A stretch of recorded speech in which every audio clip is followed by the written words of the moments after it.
نحمده ونصلي على رسوله الكريم أما بعد. Alhamdulillah. Yesterday we commenced with this hadith where the Nabi Kareem sallallahu alayhi wa sallam has taught us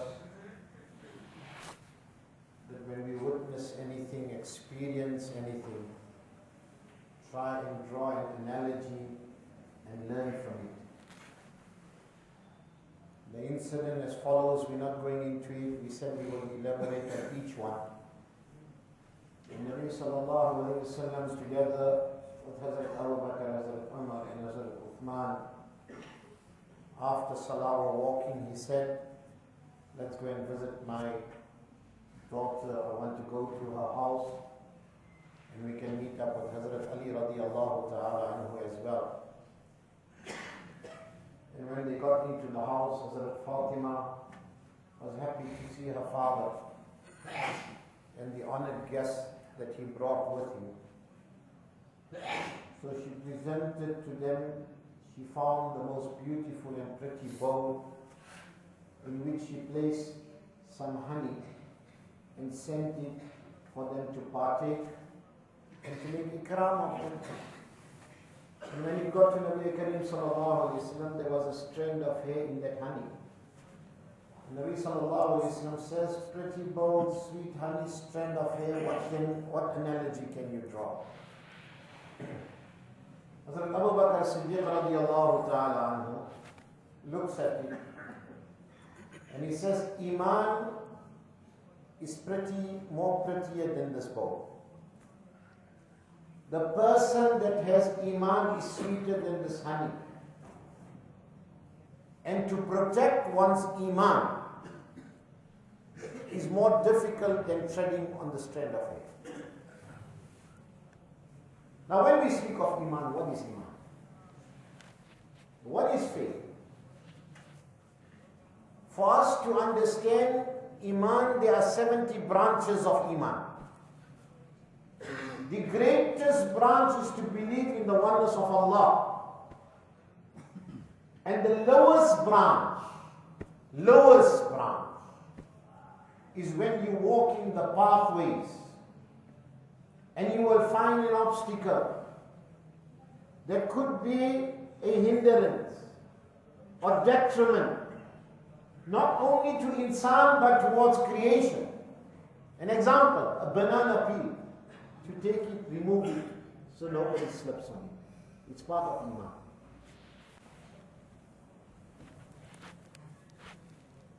To highlight it, the most important aspects of Iman, we go to Hadith Jibreel. Hadith Jibreel is known as mother of all ahadith. Like how Surah Al-Fatiha is known as Surah, the mother of all surahs. If you just take Surah Al-Fatiha, you can refer it to as matan, the text, and the rest of the Quran is the commentary of Surah Al-Fatiha. That means, if you want to study the entire Quran in a concise form, study Surah Al-Fatiha.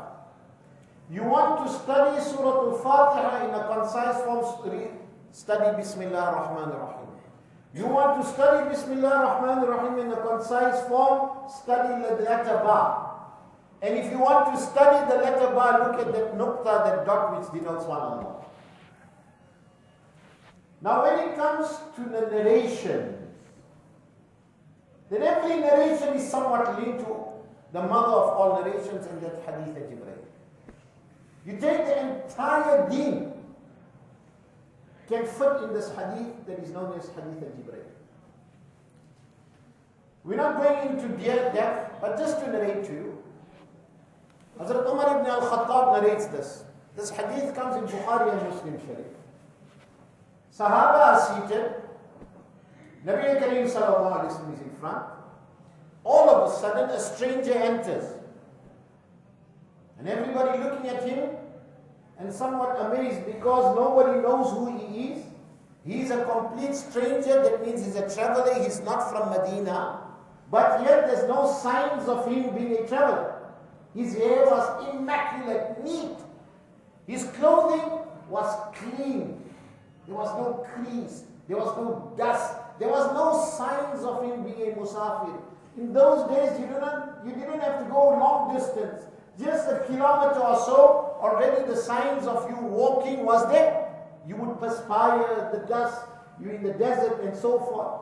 Yet this visitor, this traveler, this stranger is immaculate. He is perfect.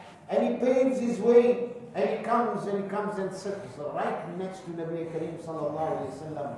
One hadith, he takes his hands and he places it on the Mubarak laps of Nabi sallallahu alayhi wasallam, and some say that his knees were touching the knees of Nabi Kareem sallallahu alayhi wasallam.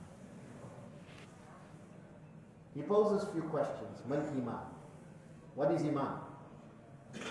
Nabi Kareem sallallahu alayhi wasallam replies, al-iman an tu'mina billah wa malaikatihi wa kutubihi wa rusulihi wal yawmil akhir wa tu'minu bil qadri khayrihi wa sharrihi min Allah. Immediately, he posed this question, the stranger. When Nabi Kareem sallallahu alayhi wasallam replies to the question, he says, Sadaqta, you have spoken the truth. So Sahaba, Hazrat Umar says, how is it possible? If you pose a question you don't know, that is why you're posing a question. This stranger is posing a question, and when Nabi sallallahu alayhi wasallam gives the answer, he's attesting. That means he's authenticating the answer and saying you spoke the truth. That means he knows the answer. So Hazrat Umar says, فَأَجِبْنَا لَهُ يَسْأَلُهُ وَيُصَدِّقُهُ. That we found it strange that he's posing the question, and when he's answered, then he's saying, yes, it is the truth. He poses the second question, but Islam, what is Islam? And Nabi sallallahu alayhi wa sallam gives the answer.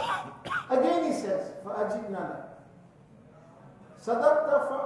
Sadaqta, what you have said is the truth. Hazrat Umar said, again, we found it amazing. How can he pose a question when he knows the answer? The third question is, Mal ihsan? What is ihsan? Nabi Kareem sallallahu alayhi wa sallam replies, أَن تَعْبُدَ اللَّهَ كَأَنَّكَ تَرَاهُ فَإِن لَمْ تَكُنْ تَرَاهُ فَإِنَّهُ يَرَاكَ. That when you worship Allah, worship Him as if you can see Him. And if you cannot see Him, then rest be assured He is watching over you.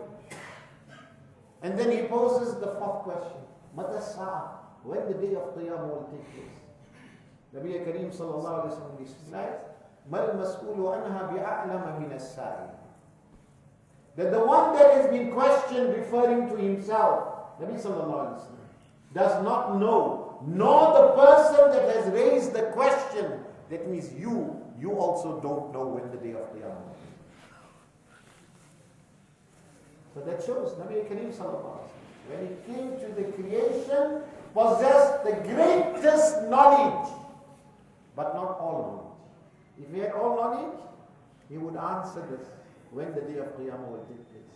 And he says it openly, Sahih Hadith, that I do not know, nor the one that is questioned knows when the day of Qiyamah will take place. That belongs to who? Allah subhanahu wa ta'ala.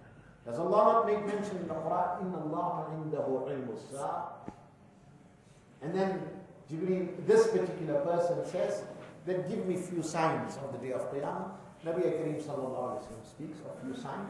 He gets up, he walks out. Nabi Kareem sallallahu alayhi wa sallam says, that you know who this person is? They said, Allah and His Rasul sallallahu alayhi wa sallam knows best. Not lengthy hadith, Nabi sallallahu alayhi wa sallam says to the Sahaba, go search for him. Where is he gone? They went through every alley where possible, which gardens people would sit. They couldn't find him. They came back, Ya Rasulullah sallallahu alayhi wa sallam, we can't find him. Nabi Kareem sallallahu alayhi wa sallam says, that was Jibreel Amin. He came in the form of man. And the reason why he posed this question, so that I may reply and answer, is for you to learn deen. Amal iman. What is iman? An tu'mina billah. To believe in the oneness of Allah. Wa malaikati, His angels. Wa kutubihi, His scriptures. Wa rusuli, His prophets. The day of judgment. And wa tu'minu bil qadri khayrihi wa sharrihi min Allah. And to have iman in taqdeer, that whatever good or bad befalls a person is through the will of Allah. Now when we say that, we all believe in the oneness of Allah. If you're looking at what Nabi Kareem sallallahu alaihi wasallam highlighted in this iman, the important branches, is all that man cannot see, but yet we believe. Can we see Allah? No. Yet we believe in Him, and He's one and all. Only. وَمَلَائِكَتِهِ. Can we see the angels? No.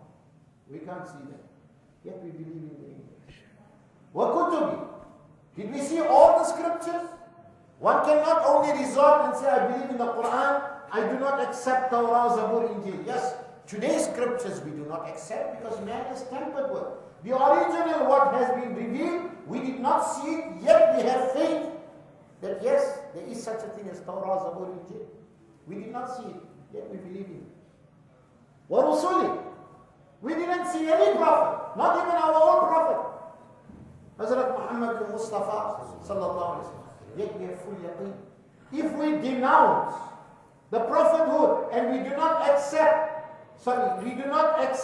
the prophethood of one, no matter who it is, whether it is Musa alayhi salam, whether it is Isa alayhi salam, whether it is Dawood alayhi salam, whether it is Sulaiman alayhi salam, we are not Muslims. We are of the fold of Islam. وَرُسُلِي وَالْيَوْمِ الْآخِرِ. Did we see the day of Qiyamah? It's still to come. We haven't seen it. But yet it is our iman.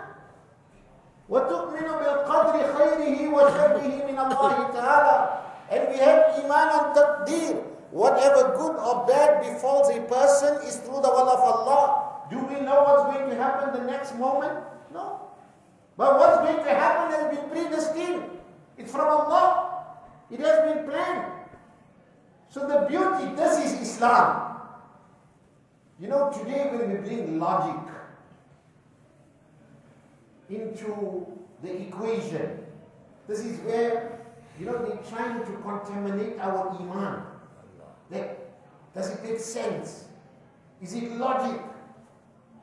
In Islam, there's no such a thing right now when it comes to iman logic. It is amanna, saddaqna, wa aslamna. Whether it makes sense or not, if it is the command of Allah and it is the teachings of Rasulullah sallallahu alaihi wasallam, I got no hesitation. I have to accept it there and there. Whether it makes sense or not.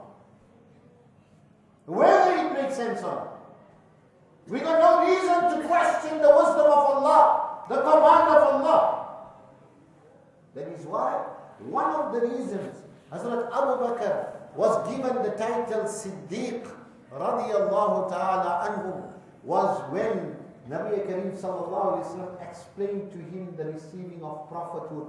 Every other sahabi, maybe for a minute or two, there was some hesitation before they accepted Islam. But when Hazrat Abu Bakr Siddiq was presented this beautiful religion without a second of wasting time or pondering over it, there and there he accepted Islam.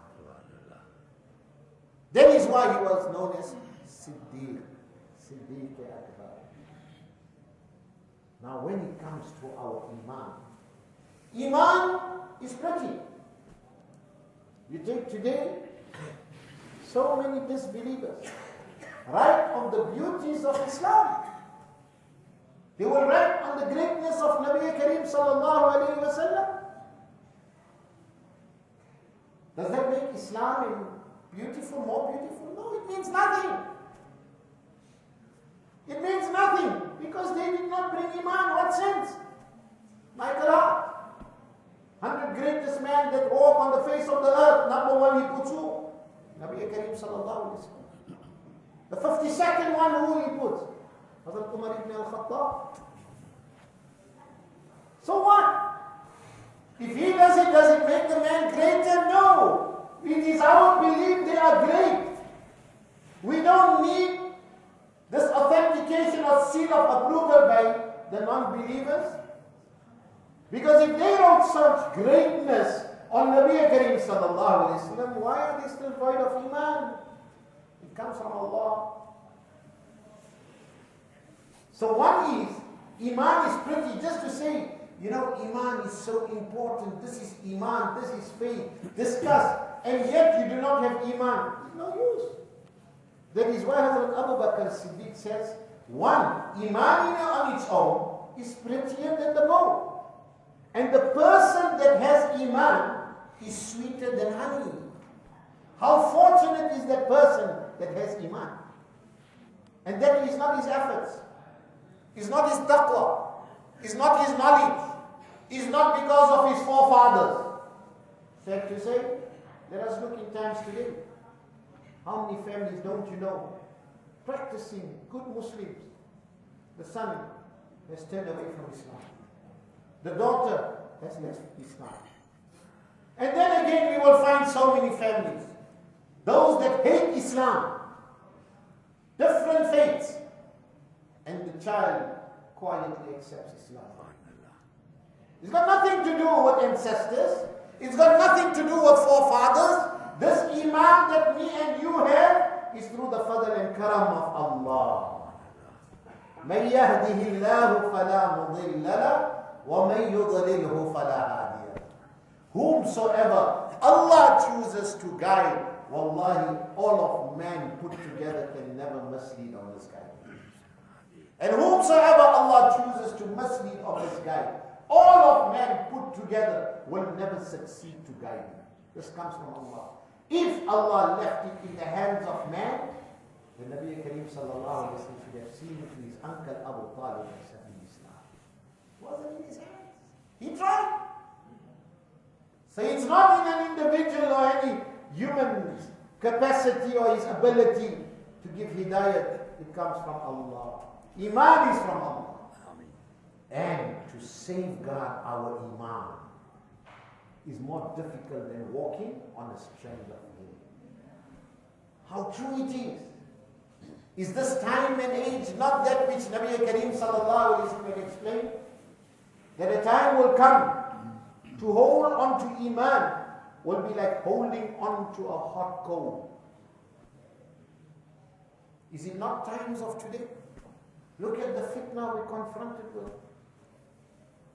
Look at the temptations outside. Forget outside, within our homes it has come in now. This is our Iman. We have to honor it. We have to safeguard it. We have to make, and the best way to do it, number one, is to show gratitude to Allah subhanahu wa ta'ala. If we make shukr and we do not have fakhr, sometimes that pride is in us. We are Muslims. I look at these people. I am a Muslim. No, don't ever be proud. At that time, rather humble yourself.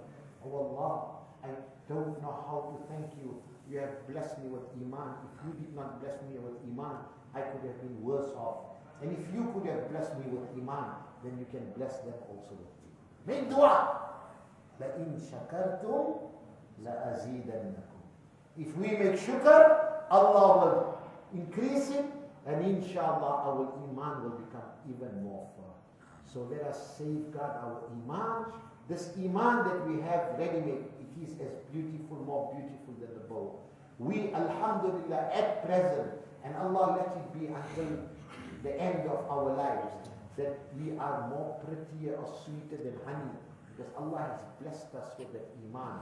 But together, let us try and be firm and hold on to this Iman and protect our Iman. Allah grant us tawfiq, inshallah. We will continue tomorrow.